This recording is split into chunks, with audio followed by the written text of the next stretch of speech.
Ya, perkenalkan, nama saya Suta Brikarinata. Di sini saya akan menjelaskan proposal yang saya rancang yang berjudul Analisis Pola Studi Mahasiswa Fakultas Matematika dan Ilmu Pengetahuan Alam Universitas Haloleo menggunakan metode clustering Cummins. Ya, jadi alasan saya mengambil atau membuat judul seperti ini, yang seperti yang kita ketahui, studi mahasiswa menjadi salah satu faktor yang bisa mempengaruhi ketepatan waktu mahasiswa menyelesaikan kuliah. Dan dari penelitian ini nantinya akan bertujuan menganalisis pola studi mahasiswa Fakultas Matematika dan Ilmu Pengetahuan Alam Universitas Haloleo menggunakan metode Cummins dengan teknik clustering, dan adapun variabel-variabel nantinya akan digunakan yaitu jurusan, daerah asal, umur, jenis kelamin, dan kemudian IPK atau indeks prestasi kumulatif,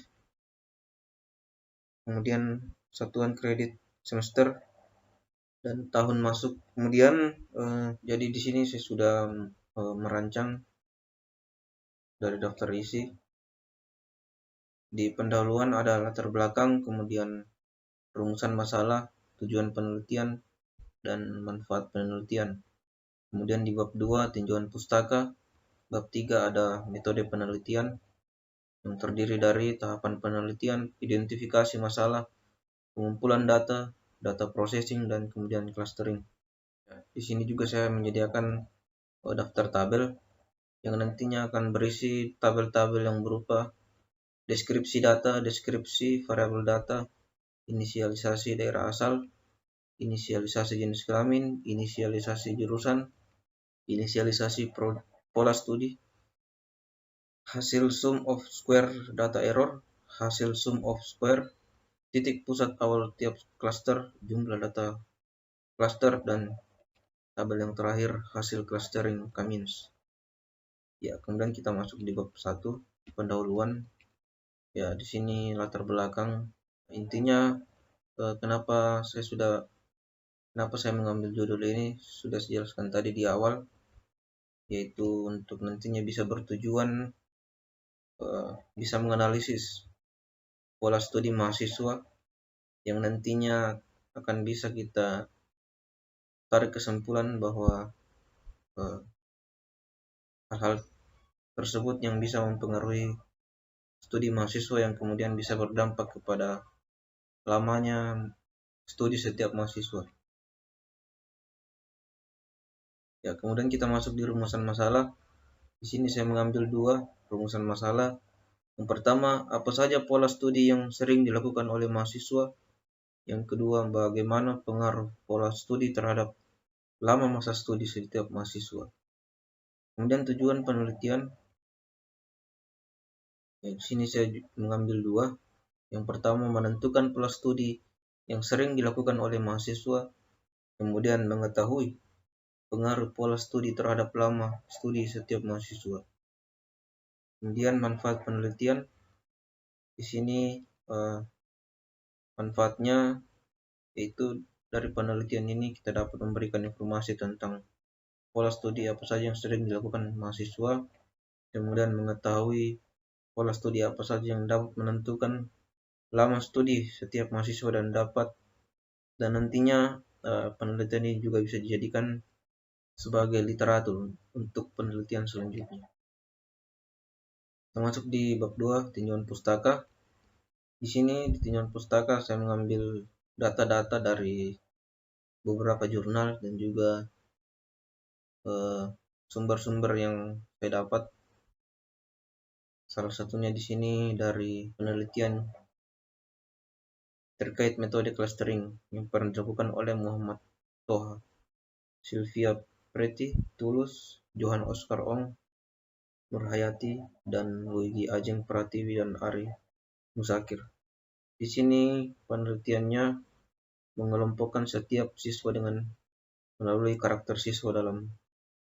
Dalam penelitian ini siswa dikelompokkan menjadi 4 klaster, yaitu siswa berkarakter unggul, berkembang, mulai terlihat, dan kelompok siswa berkarakter lemah. Jadi itu tadi salah satu tinjauan pustaka yang saya ambil. Kemudian kita masuk di pengertian data mining. Di sini kenapa saya masukkan data mining, karena clustering K-means merupakan bagian dari data mining. Di sini secara umum data mining memiliki 4 tugas utama, yaitu klasifikasi, regresi, pengelompokan, pembelajaran, aturan asosiasi, dan kemudian di pembelajaran aturan asosiasi sini terbagi atau mempunyai prosedur dan langkah-langkah, yaitu merumuskan permasalahan dan hipotesis, mengoreksi data, pra pengolahan data, yang juga nantinya terbagi menjadi 2. Kemudian yang terakhir, yang keempat, mengestimasi model. Yang kelima, menginterpretasikan model, menarik kesimpulan. Ya, kemudian ini masih masuk dalam tinjauan pustaka. Sini ada metode clustering yang menurut Prasetyo Eko mengatakan bahwa clustering adalah teknik menemukan sekelompok data dari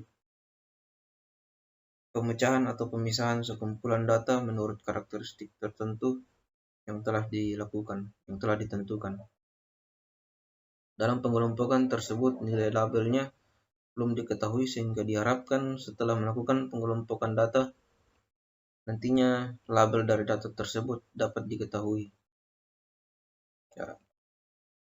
Ya di sini kemudian kita masuk dalam pengertian dari K-means. Menurut Prasetyo Eko mengatakan bahwa algoritma K-means clustering merupakan teknik cluster berbasis jarak yang nantinya berusaha mempartisi data ke dalam beberapa klaster. Itu dia tadi tinjauan pustaka. Kemudian kita masuk di bab 3, metode penelitian. Pada metode penelitian kita melakukan 5 tahap, yaitu pertama kita mengidentifikasi permasalahan. Jadi pada tahap ini masalah informasi yang dibutuhkan adalah lama studi mahasiswa, kemudian pengumpulan informasi yang dilakukan dengan observasi pustaka dan studi literatur dari berbagai jurnal dan penelitian yang terkait lama studi tiap mahasiswa. Kemudian kita masuk di pengumpulan data. Pada tahap pengumpulan data yang dibutuhkan dikumpulkan penulis sehingga dapat diolah menjadi informasi yang diharapkan. Dan kemudian tahap pengumpulan data dilakukan dengan mendokumentasikan data akademik mahasiswa Fakultas Matematika dan Ilmu Pengetahuan Alam dari angkatan 2017 sampai 2020. Jadi fokus di sini fokus pengumpulan datanya atau penelitiannya hanya mengambil dari angkatan 2017 sampai 2020. Kemudian kita masuk di tahap data processing.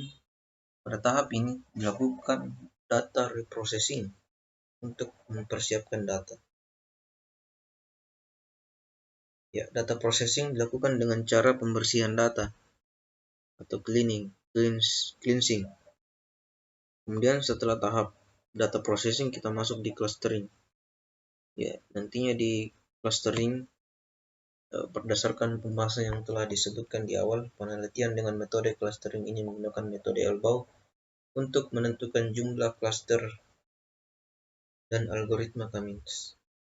Ya, jadi metode penelitian ini saya terinspirasi dari sebuah jurnal yang kebetulan pembahasannya hampir serupa. Ya, itu juga meneliti tentang pola studi mahasiswa. Ya, jadi ini adalah jurnalnya. Dan di metode penelitiannya sendiri saya mengambil metode atau langkah-langkah yang serupa dengan jurnal ini. dan yang membedakan nantinya dari datanya. Kemudian ada beberapa sedikit perubahan dari segi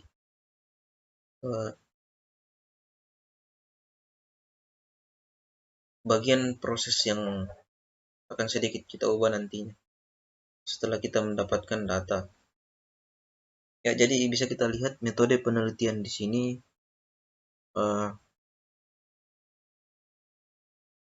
menerangkan di tahap penelitian kita melakukan identifikasi, pengumpulan data, data processing, clustering, dan kemudian interpretasi hasil.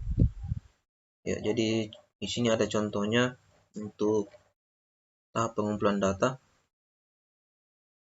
Jadi di sini ada kita juga akan nantinya membuat tabel yang berupa deskripsi variabel data yang di dalamnya terdapat atribut, yaitu daerah asal, umur, jenis kelamin, jurusan, IPK, SKS, tahun masuk, dan kemudian lama studi.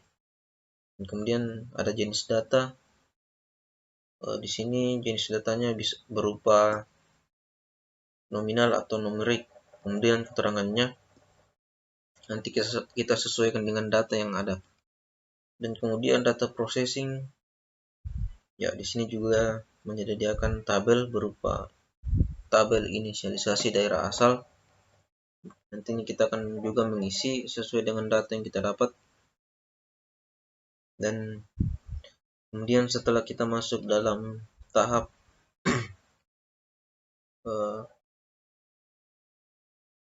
cluster, di sini kita akan memasukkan beberapa rumus yang bisa membantu kita untuk menentukan perbandingan hasil dari setiap cluster. Di sini kita menggunakan rumus sum of square error pada K-means. Ya, jadi dengan deskripsi rumusnya, di sini ada S berupa cluster yang telah terbentuk, kemudian YI didefinisikan sebagai data pada Y pada indeks ke I. Kemudian CK didefinisikan sebagai rata K cluster pada nilai K 1, 2, dan seterusnya. Ya, kemudian pada tahap cluster ini juga kita akan menggunakan metode Elbau, di mana metode Elbau ini digunakan untuk menetapkan jumlah cluster terbaik dalam proses clustering. Ya, jadi ini jurnal yang menjadi acuan untuk penelitian saya. Ya, jadi itu dia sekilas tentang metode penelitian yang akan saya lakukan nantinya. Ya, itu dia tadi penjelasan singkat mengenai rancangan proposal yang akan saya susun nantinya. Sekian dan terima kasih.